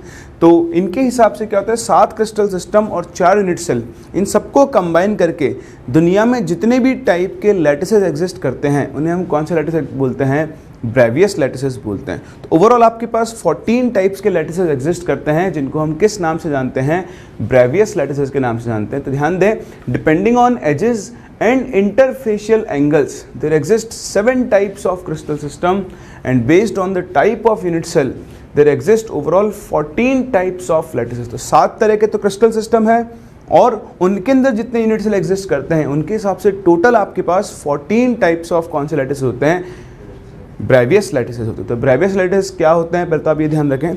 दूसरा आपको याद भी रखना होगा क्रिस्टल सिस्टम और उसके अंदर एंगल्स, एजेस, इन सब की वैल्यूज़। तो देखो इसके लिए हम एक छोटी सी टेबल बनाएंगे।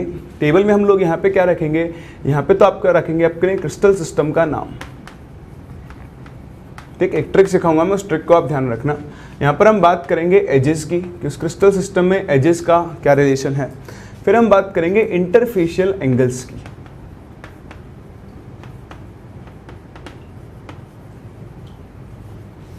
और यहाँ पर हम बात करेंगे नंबर ऑफ यूनिट सेल्स की।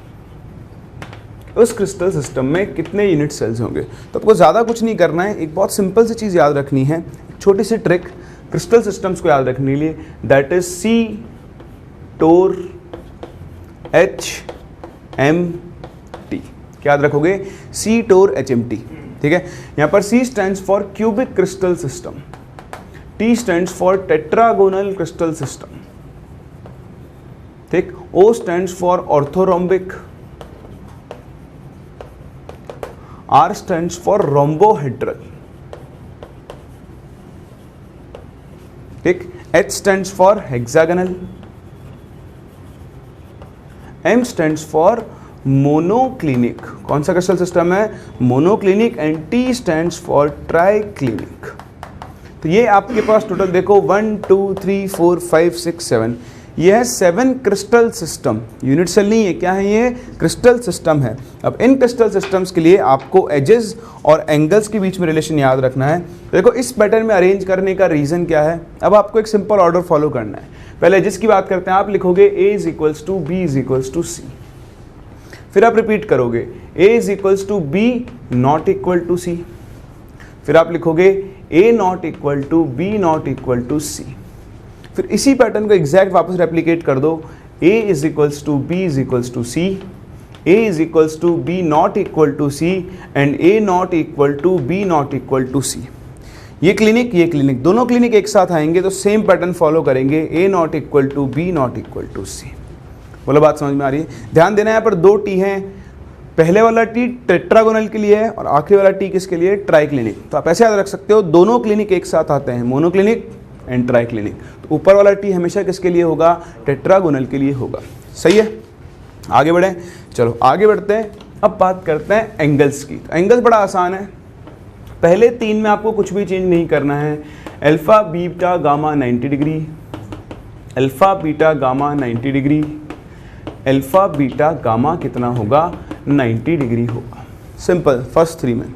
फोर्थ में अल्फा बीटा गामा इक्वल तो होगा लेकिन वो 90 डिग्री के इक्वल नहीं होगा। तो फर्स्ट 4 में अल्फा बीटा गामा चलेगा, पहले 3 में अल्फा बीटा गामा 90 है लेकिन फोर्थ में नॉट इक्वल टू 90 होगा। फिफ्थ हेक्सागोनल, ये तो आप जानते हो। बताओ एक हेक्सागन अगर मैं बनाऊं तो उसका इंटरनल एंगल कितना होता है ना? इंटरनल तो 60 होता है, नहीं 120 होगा, हाँ सॉरी, ये वाला एंगल तो 120 होगा ना, ठीक है।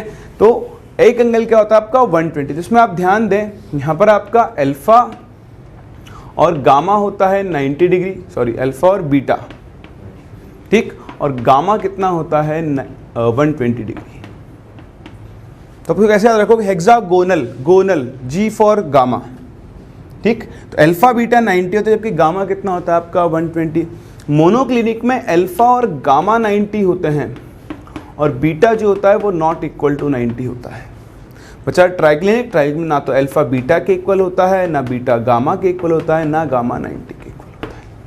तो इस तरह से आपके ये टोटल 7 क्रिस्टल सिस्टम्स एग्जिस्ट करते हैं डिपेंडिंग ऑन एजेस बराबर है या नहीं, एंड इंटरफेशियल एंगल्स बराबर हैं या फिर नहीं। हमारे पास 7 तरह के ये क्रिस्टल सिस्टम हैं। अब हर क्रिस्टल सिस्टम में एक type of unit cell exist करता है जिसको हम इस नंबर से याद रख सकते हैं 3241121। ये कटरीना कैफ का नंबर है, चाहो तो याद रख लेना। पिन कोड मिला है, सॉरी कौन सा वो कोड बोलते हैं उसको, आपको STD कोड और मिलाना है। तो ध्यान रखें 3241121। 3 मतलब इस क्रिस्टल सिस्टम में 3 यूनिट सेल एग्जिस्ट करते हैं, सिंपल, FCC एंड BCC। इस यूनिट सेल में 2 एग्जिस्ट करते हैं, सिंपल और BCC। इस तरह से इसके अंदर चारों के चारों एग्जिस्ट करते हैं। तो आप सबको मिला के काउंट करोगे 3 + 2 5 + 4 9 + 2 11 + 2 13 + 1 14। आपके पास दुनिया में टोटल 14 टाइप के लैटिसेस एग्जिस्ट करते हैं जिन्हें हम किस नाम से जानते हैं? ब्रेवियस लैटिसेस के नाम से जानते हैं, ठीक है। तो ये टेबल है आपकी जो आपको आनी चाहिए और ये ध्यान रखना है। कई बार इनसे क्वेश्चन पूछे जाते हैं, जेईई में एक बार पहले भी पूछ चुका है और इनका यूज़ दोबारा भी किया जा सकता है, ठीक है। तो ध्यान रखें, बहुत इंपॉर्टेंट है। CTOR-HMT एक बार में आपको याद नहीं होगी, आपको बना बना के प्रैक्टिस करनी होगी। तो ये टेबल कुछ ज़्यादा सुंदर फॉर्मेट में मेरे पास यहाँ पर है, ठीक है। तो देखो इस टेबल को याद रखना बहुत इंपॉर्टेंट है, क्वेश्चन से कई बार पूछे जाते हैं, मैं आपसे पहले ही बोल चुका हूँ। चलो तो यहीं पे हम खत्म करते हैं अपने आज के थ्योरेटिकल पार्ट को। इस पर एक टाइप ऑफ क्वेश्चंस बनते हैं। यहाँ पर आपने जो भी आज कुछ सीखा तो आओ उनके ऊपर हम क्वेश्चंस को डिस्कस कर लेते हैं। देखो टाइप ऑफ क्वेश्चन क्या बनता है, बड़े आसान टाइप के क्वेश्चंस होते हैं। जैसे मान लो मैं आपसे बोलूँ A और B 2 एटम्स हैं, वो एक यूनिट सेल में क्रिस्टलाइज हो रहे हैं, मतलब एक यूनिट सेल बना रहे हैं। मान लो A ऑक्यूपाई कर रहा है कॉर्नर पोजिशंस और B ऑक्यूपाई कर रहा है सारी फेस सेंटर वाली पोजीशंस। तो बताओ इस कंपाउंड का फॉर्मूला क्या होगा? तो बहुत सिंपल है भाई, अगर देखो A कॉर्नर पोजीशन ऑक्यूपाई कर रहा है तो हर कॉर्नर एटम 1/8 कंट्रीब्यूट करता है, हमने डिस्कस कर लिया है। बताओ एक क्यूब में कितने कॉर्नर्स होंगे? 8। तो 1/8 × 8 कितना हो गया? 1। यानी इस कंपाउंड में A का नंबर तो हो गया 1। सिमिलरली अगर आप B के नंबर की बात करें तो किस नंबर की? B। तो बताओ B कौन सी पोजीशन ऑक्यूपाई कर रहा है? फेस सेंटर, तो उसका कॉन्ट्रीब्यूशन आता है हाफ इंटू हर फेस के सेंटर पर कितने एटम तो हैं? 6। तो हाफ इंटू 6 कितना हो गया? 3। यहाँ पे B का नंबर कितना होगा? 3। तो इस तरह से इस कंपाउंड का फॉर्मूला क्या बन चुका है? AB3 बन चुका है। बात समझ में आ रही है? तो इस तरह के कुछ क्वेश्चंस होते हैं जो आपसे आज के लेक्चर के ऊपर बेस्ड पूछे जा सकते हैं। आओ डिस्कस करते हैं इन क्वेश्चंस को। देखो पहला क्वेश्चन क्या है? Question in a cubic structure of compound which is made from X and Y, where X atoms are at the corners of the cube and Y at the face centers of the cube, the molecular formula of compound is। तो आपके पास क्या है? एक compound बना हुआ है X और Y atom से। ये कह रहा है X atoms are at the corners of the cube and Y at the face center of cube। अभी उन्होंने डिस्कस किया ही है। तो बताओ कंपाउंड का फॉर्मूला क्या बन जाएगा? XY3। ज़्यादा कुछ सोचने की ज़रूरत है ही नहीं, सही है। चलो नेक्स्ट सेकंड देखो। सेकंड क्या है? In a face centred lattice of X and Y, X atoms are present at the corners while Y atoms are at face centers। चलो ये कह रहा है कि X atoms तो आ गए कॉर्नर्स पे, ठीक है, और y एटम्स कहाँ पर आ गए, फेस सेंटर पे। रुक जाओ क्वेश्चन के लिए, क्वेश्चन कुछ कह रहा है अभी भी। Then the formula of the compound would be if one of the x atoms is missing from a corner. एक x एटम क्या है, कॉर्नर से मिसिंग है, तो कॉर्नर से मिसिंग है तो बताओ अब एटम्स कितने कॉर्नर्स पे बचेंगे, सिर्फ 7 कॉर्नर्स पे। तो अगर 7 कॉर्नर्स पर बचे हैं और हर कॉर्नर एटम का कॉन्ट्रीब्यूशन 1/8 है, तो बताओ नंबर ऑफ x एटम्स कितना आ जाएगा, 7/8 होगा। बताओ y कहाँ पर है, फेस सेंटर पर। कहाँ पर है y, फेस सेंटर पर। तो y तो हटाया ही नहीं है, तो y का नंबर तो अब भी कितना रहेगा, 1/2 × 6 दैट इज 3। तो कंपाउंड का फॉर्मूला क्या बनेगा, x 7/8y3। अभी आप बचपन से पढ़ते आए हो, हम इस तरह से फ्रैक्शन में नहीं रख सकते, तो हमें इसको सिंपल नंबर में कन्वर्ट करना पड़ेगा। तो दोनों को 8 से मल्टीप्लाई कर दो, जैसे मल्टीप्लाई करोगे कंपाउंड का फॉर्मूला क्या बनेगा, x 7/24। बोलो कर सकते हैं, आसान था ना। तो इस तरह के छोटे छोटे क्वेश्चन आपसे क्या हो सकते हैं, पूछे जा सकते हैं। तो अपना आंसर क्या होगा यहाँ पर, ऑप्शन नंबर ए, x 7/24।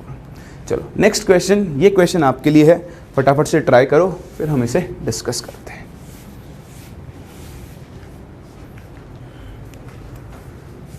हो गया, चलो तो डिस्कस करते हैं इस क्वेश्चन को। इसमें क्या कह रहा है, solid has a structure which W atoms are located at the corners. तो देखो W तो आ गया कॉर्नर्स पर, ठीक है। O atoms at the center of edges, देखो ध्यान देना कहाँ पर आ रहा है, एज सेंटर पर आ रहा है, एज सेंटर पर।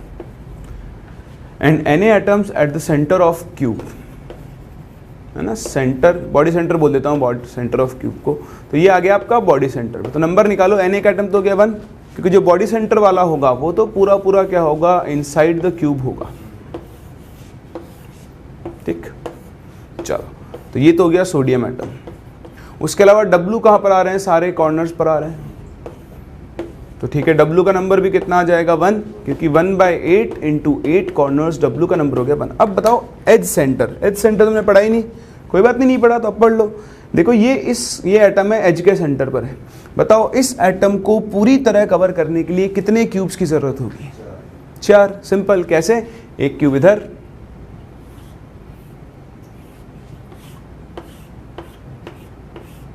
सही है, एक क्यूब इसके ऊपर जाएगा,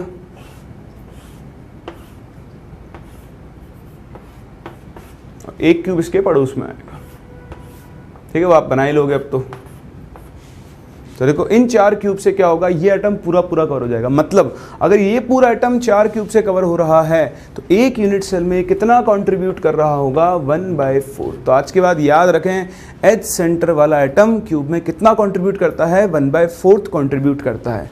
इसका कंट्रीब्यूशन 1/4 है, इनटू बताओ कितने एजेस होंगे, तो 1 2 3 4 5 6 7 8 9 10 11 12। एक एज क्यूब के अंदर टोटल 12 एजेस होते हैं, तो O का नंबर कितना हो गया, 3 हो गया। तो बस आ गया formula, sodium atom 1, tungsten 1, oxygen 3, और यही इस कंपाउंड का फॉर्मूला होगा NaWO3। कर सकते हो। तो ये थे आपके पास कुछ प्रॉब्लम्स छोटे मोटे जो आपसे एटम्स की रिलेटिव पोजीशन के ऊपर पूछे जा सकते हैं, ठीक है। तो आज के लेक्चर में हम लोग यहीं तक डिस्कस कर रहे हैं। आज हमने बहुत इंपॉर्टेंट चीज़ सीखी एक तो हम लोगों ने सीखा कि अमॉर्फस और क्रिस्टलाइन सॉलिड्स क्या होते हैं, उनके बीच में क्या डिफरेंस होता है। तो ध्यान रखें, अमॉर्फस सॉलिड्स जो होते हैं वो नेचर में कैसे होते हैं, आइसोट्रोपिक, और जो क्रिस्टलाइन सॉलिड्स होते हैं वो नेचर में कैसे होते हैं, अनआइसोट्रोपिक होते हैं। दूसरी चीज़ हमने बात की यूनिट सेल और क्रिस्टल लैटिस क्या होते हैं। हमने different types of unit cell की बात की, जैसे हमने देखा सिंपल क्यूबिक यूनिट सेल जिसे हम प्रिमिटिव भी बोलते हैं, body centered unit cell, face centered unit cell और एंड सेंटर्ड यूनिट सेल। वहाँ हमने एटम्स की पोजीशन की बात की। तीसरी चीज़ आपको ध्यान रखनी है कि कौन सा एटम क्या कंट्रीब्यूट करता है। तो corner atom 1/8, face centre half, body centred पूरा कंट्रीब्यूट करता है। और अभी भी आपने सीखा एज सेंटर एटम कितना कंट्रीब्यूट करेगा, 1/4 कंट्रीब्यूट करेगा, सही है। उसके बाद हमने बहुत ही इंपॉर्टेंट चीज़ सीखी, that is crystal system, Bravais lattices. तो सी टोर HMT ट्रिक को याद रखें, एक बार में वो आपको याद नहीं होगी, आपको 2 से 3 बार उसको लिखना होगा। आप तो एक काम करो, जब तक सॉलिड स्टेट चल रहा है हर दिन अपना लेक्चर देखने से पहले आप सी टोर HMT बनाओ, 3 लेक्चर के बाद वो आपको हमेशा के लिए अपने आप ही याद हो जाएगी, ठीक है। चलो तो ये काम करो, ये आपके टाइप ऑफ क्वेश्चंस हैं। DPP आपको मिल चुकी है, DPP नंबर 1, इसके बाद आप सॉल्व करें। नेक्स्ट क्लास हम मिलेंगे और यहाँ से आगे कंटिन्यू करेंगे।